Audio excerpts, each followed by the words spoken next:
Bonjour à toutes et tous et bienvenue dans ce nouveau numéro de votre émission Thai with Eli. L'invité que je reçois aujourd'hui est un quadruple champion du monde, combattant émérite qui nous a fait le plaisir de nous rejoindre aujourd'hui. On l'appelle The Snake et on va à sa rencontre tout de suite. C'est parti, allez!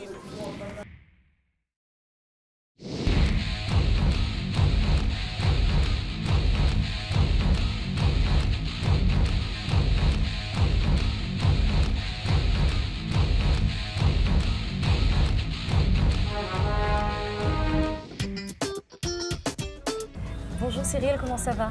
Bonjour, ça va et toi? Bien, tranquille. Avant de commencer l'interview, nous avons un rituel dans l'émission qui est celui de boire ce sérum de vérité. Aïe aïe aïe. Afin que tu dises toute la vérité, rien que la vérité. Ah, je peux plus mentir là. Ah, tu peux plus mentir, non, ça c'est clair. Bon. C'est pas mauvais. Hein. C'est pas mauvais? C'est bon, tu es prêt? Ouais. Alors Cyril, tu as commencé en 91 ton parcours sportif en faisant de la boxe thaï, du pied-point, de la boxe française, du muay thai, etc. Et tu es devenu professionnel en 96. Parle-nous un peu de ton parcours. Alors j'ai commencé à mes 18 ans par la boxe pied-point, boxe française, kickboxing, boxe thaï.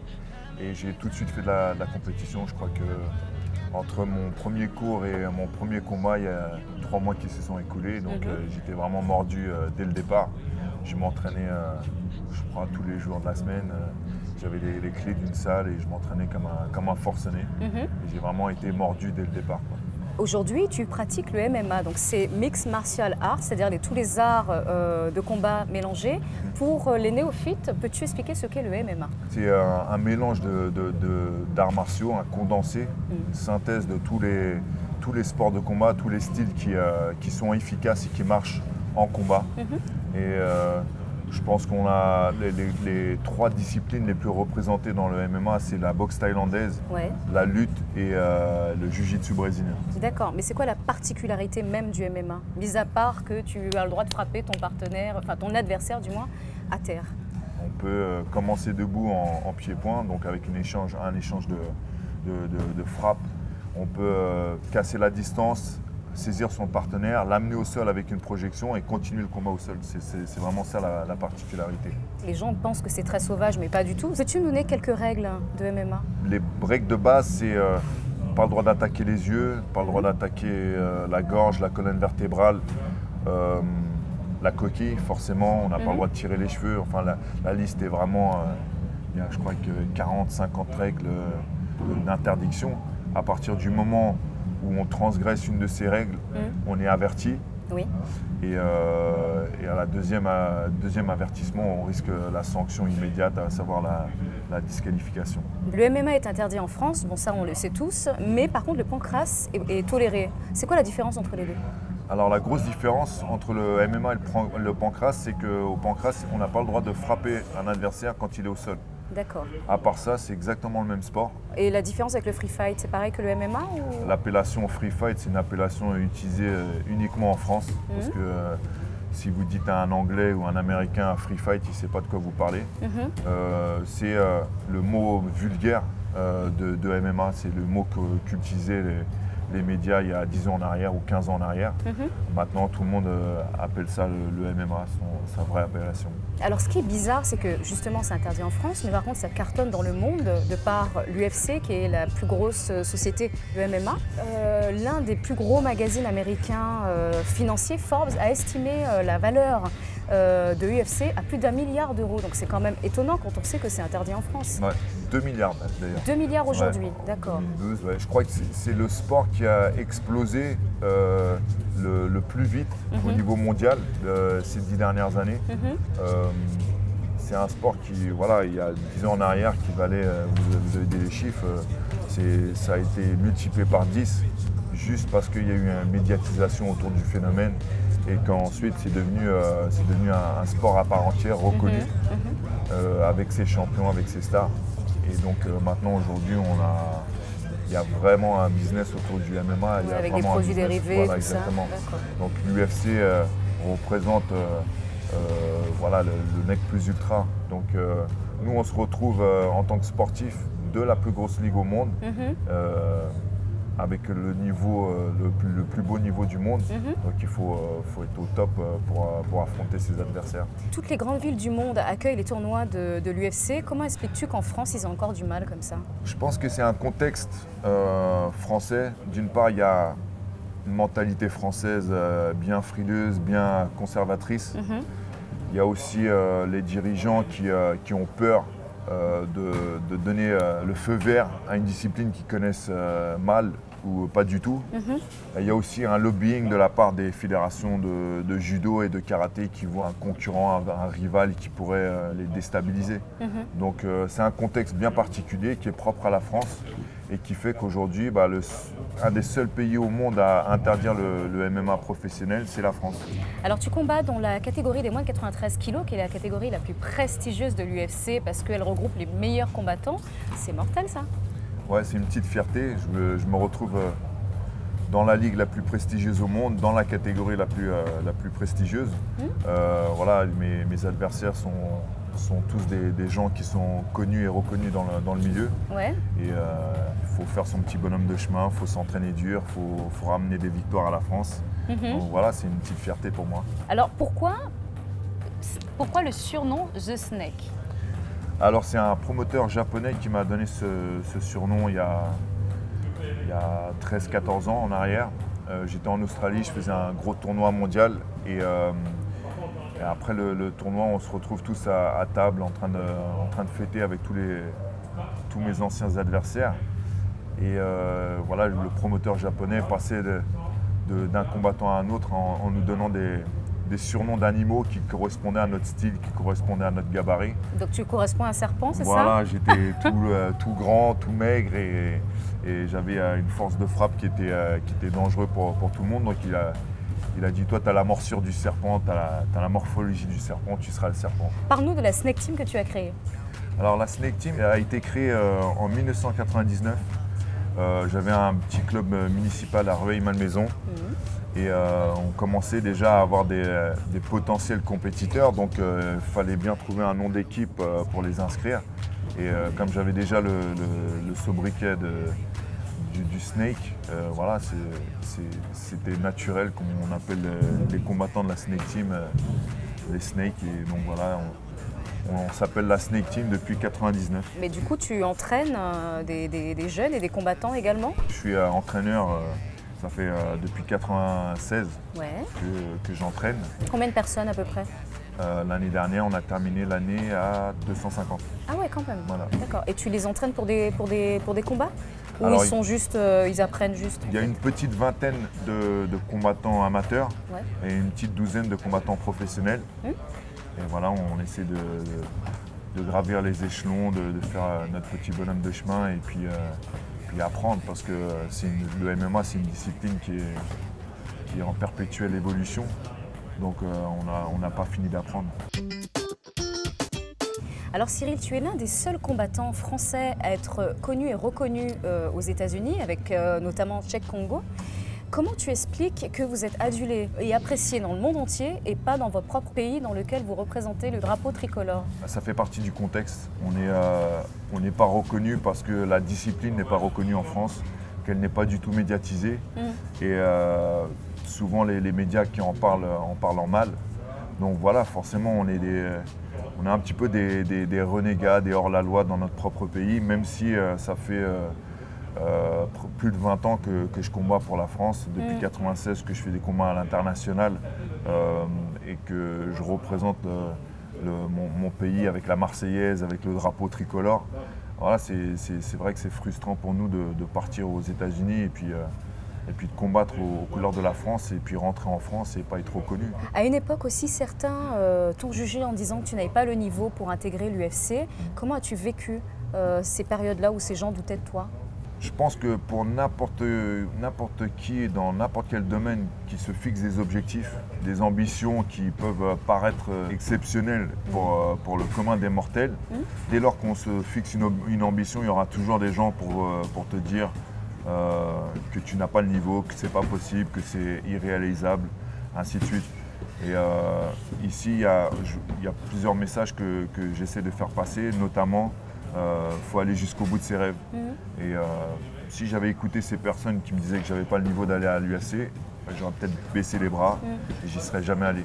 Alors, dans le sport en général, on peut être très doué si on veut, enfin ça, il n'y a pas de souci. Mais si le mental ne suit pas, quels sont les risques? Alors, les seuls risques, c'est les regrets plus tard. Parce que forcément, encore une fois, plus on a des ambitions grandioses et plus il faut avoir un mental qui va avec. Si on baisse les bras, à un moment donné, on ne va pas jusqu'au bout des rêves et puis plus tard viennent les regrets. Il faut serrer les dents, il faut aller jusqu'au bout des trucs et croire en soi. Et puis forcément, tôt ou tard, le travail paye. As-tu déjà rencontré ou combattu les légendes vivantes du MMA comme Wanderlei Silva, Andy Couture, Anderson Silva, Matt Hughes? Non, j'ai pas combattu avec eux. Je me suis entraîné avec certains, mais je n'ai pas combattu avec eux. Je suis arrivé à l'UFC, il a fallu que je fasse mes preuves et j'en suis pas encore au niveau où je peux prétendre à rencontrer des légendes comme ça. Alors pour ceux et celles qui n'arrivent pas à visualiser ce qu'est le MMA, on va regarder tout de suite quelques images de l'un de tes combats à Las Vegas. Ok. Cain Diabate, here we go. Man, 6'6". Leg kicker right away, hard, and you don't hear it. Bone digs right into the meat. Quick jab. Cain's looking forward quickly. Cain's taking it to him. Another hard leg kick. Cain's just trying to walk through those leg kicks, Joe.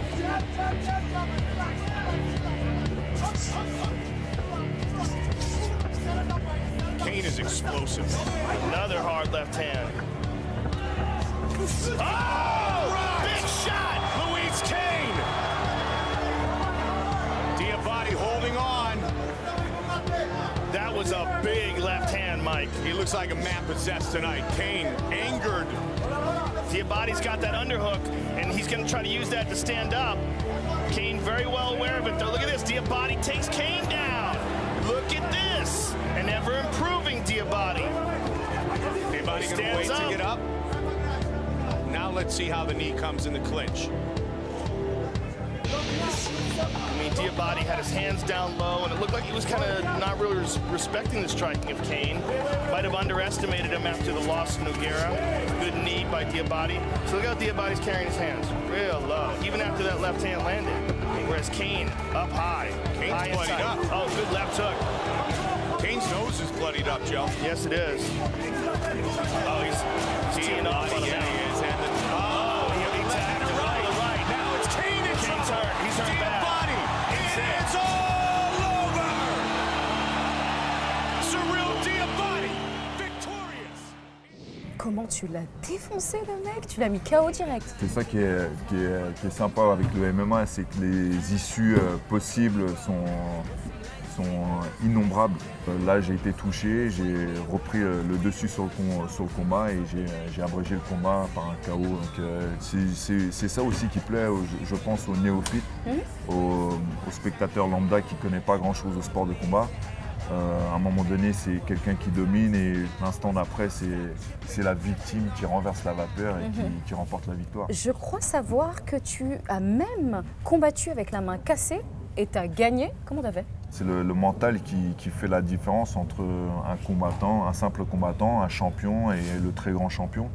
À un moment donné, dans la douleur, on serre les dents et on va chercher la victoire. Tu lui as donné des coups avec quoi alors si tu avais la main cassée? C'est ta main, la main dont tu te sers le plus qui était cassée? Ouais, je pense que c'était la première reprise, un des premiers coups que j'ai mis à mon adversaire et j'ai senti ma main se briser. Et j'ai terminé le combat, donc c'était un championnat du monde. Ouais. Et j'ai terminé le combat en me servant des deux mains d'ailleurs, donc la main qui était déjà cassée, je m'en suis... Tu tapais encore avec? On ne sent pas forcément, ça fait pas aussi mal que quand le combat est complètement terminé et qu'on est rentré dans le vestiaire et là avec la retombée voilà, donc là j'ai eu très très mal par contre. Alors quels sont tes actus ou tes combats à venir? Le prochain combat c'est le 16 février à Londres où je vais rencontrer un Anglais invaincu qui est la star montante anglaise. qui a, je crois, 12 combats, 12 victoires, dont 10 ou 11 avant la limite. D'accord. Donc ça va être un combat qui va être excitant pour le spectateur, ça c'est sûr. Je crois, alors tu me corriges si j'ai faux, je crois que toi, par exemple, sur 32 combats, tu en gagnes à peu près, je sais pas, 23 ou voire plus. Je gagne 75% de mes combats. Il faudrait que ça monte à 95. Ah, je suis pas inquiète pour toi, je te sens Ouais, bien. Tu as l'air calme comme ça, mais je suis sûre qu'il ne faut pas se fier aux Je vais apparences. bien terminer ma carrière. Ouais. Ouais. Une carrière se termine à quel âge d'ailleurs? Ça dépend de plein de choses, ça dépend de son style, ça dépend du nombre de coups qu'on a pris durant la carrière et puis de la motivation surtout. C'est vrai qu'au bout de 22 ans de carrière, j'y arrive à la fin de ma motivation. Ça devient de plus en plus dur pour moi de me préparer pour un combat parce que la motivation ne suit pas forcément. Donc à chaque fois, c'est vraiment une bataille avec moi-même pour que je me lève du canapé et que j'aille à la salle. Ça serait quoi pour toi la reconversion alors? Alors je vais avoir du pain sur la planche avec la Snake Team déjà. Ouais. Parce qu'il y a beaucoup de combattants internationaux qui, eux, continuent leur carrière. J'ai la relève aussi, les jeunes qui arrivent et qui veulent eux aussi arriver à l'UFC. Et j'ai plein d'envies que j'ai mis en stand-by parce que j'avais cette carrière à mener. Donc j'ai envie de prendre des cours de comédie par exemple. C'est vrai? Ouais, j'ai ça, j'ai ma marque W4L aussi que j'aimerais bien développer. C'est une marque de quoi? Sportswear? Ouais, de sportswear, de vêtements en tout genre. Et puis ma société aussi va développer des cours privés aussi, des coachs, parce que je suis en train de former des instructeurs. Et donc des cours privés, des stages, un petit peu toujours tournés autour du monde du sport et du coaching mental aussi. C'est très important le coaching mental. T'as quoi comme conseil à me donner? Petit cardio. Ouais. Et venir à la section féminine de la Snake Team. Ouais, pour me faire défoncer, c'est ça? Mais non, pas du tout. Tu vas apprendre des techniques de MMA, tu vas faire du renforcement musculaire et du cardio 3 fois par semaine. 3 fois par semaine. Quoi, une heure? Voilà. D'accord. Ouais, une heure intensive. Eh bien, on va mettre tout ça en action. Je vais aller me changer, puis tu vas me montrer quelques petits... je fais genre style. Je vais te défoncer. Ok, vas-y. T'es prête? Dès que je présente la cible, tu jaillis. 1, 2 et tu ressors. D'accord. Sans changer de garde. D'accord. D'accord? T'as compris? Ok. Allez, top, c'est parti. Allez, avance et recule. Avance et recule. Regarde. Allez, dès que je présente les cibles, tu démarres. Top. Pas mal. Vas-y, dernier. Voilà. Bravo. Du boulot, mais... Ah, ça va, je lève bien la jambe quand même, non? Non. Vu que j'ai décidé d'être coach de MMA, hein, vous avez compris, je vais leur donner des consignes à l'oreille. Vous allez voir ensuite comment l'un va défoncer l'autre, l'autre va défoncer l'un. Les pros, c'est ça. Tu fais ci, ça, tu le défonces, tu prends par en bas, en bas. Ok? C'est bon, t'es prêt? Oh, c'est bon. Ok, à nous maintenant. Tu prends par en bas, par en haut, tu le défonces bien comme il faut. Ok? Ils sont nuls ces consignes. Fais pas le malin, hein? C'est bon, vous êtes prêts? C'est parti!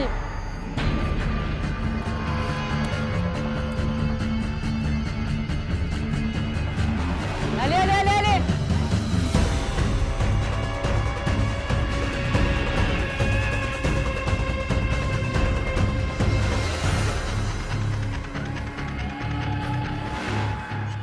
Temps mort, c'est bon.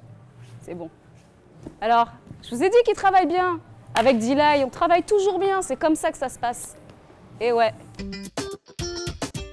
Alors là, on va passer à la partie de l'interview la plus soft, la plus cool. Tu dois répondre sans réfléchir. Ok. La musique qui te met en action. En ce moment, 100 Coffins de Rick Ross, la BO D'accord. de Django. Ton état d'esprit avant de monter sur le ring. Serein, concentré, je répète mes gammes dans la tête. Ton état d'esprit dans la cage. Déterminé, concentré. Voilà, je dois m'imposer sur mon adversaire. Si tu étais un autre combattant, un modèle. Dan Anderson. Ok, pourquoi lui? Parce qu'il fait preuve à son âge d'une volonté, une détermination que j'ai rarement vue chez les gens. Ton plus grand rêve? Terminer ma carrière en beauté avec un grand combat face à un grand nom du sport à Paris-Bercy. Eh ben, je te le souhaite. Merci beaucoup Cyril de nous avoir reçus dans ton antre, l'antre du serpent, de The Snake. Merci beaucoup pour tout. Merci pour les petits coups. Là, c'est bon, je t'ai bien défoncé. Là. Vous avez vu, je l'ai bien défoncé. Je te souhaite énormément de bonnes choses, que tes qualités soient enfin reconnues en France, que la discipline MMA soit enfin reconnue en France. On a pu voir à travers les images de ton combat à Las Vegas, mais aussi ici, qu'il n'y a rien de si catastrophique, c'est décrié, mais on se demande pourquoi. Il y a un peu de sang, ok, mais il y en a aussi dans le rugby. Donc j'espère vraiment que cette discipline sera reconnue, que les gens vont te reconnaître et t'apprécier aussi en France comme ils t'apprécient dans le monde. Et puis encore beaucoup de belles performances et une bonne continuité dans ta carrière. Merci beaucoup. Et puis à très vite. Au revoir. Cette interview est à présent terminée. On se retrouve la semaine prochaine avec un nouvel invité. Merci de votre fidélité. À bientôt. Bye bye.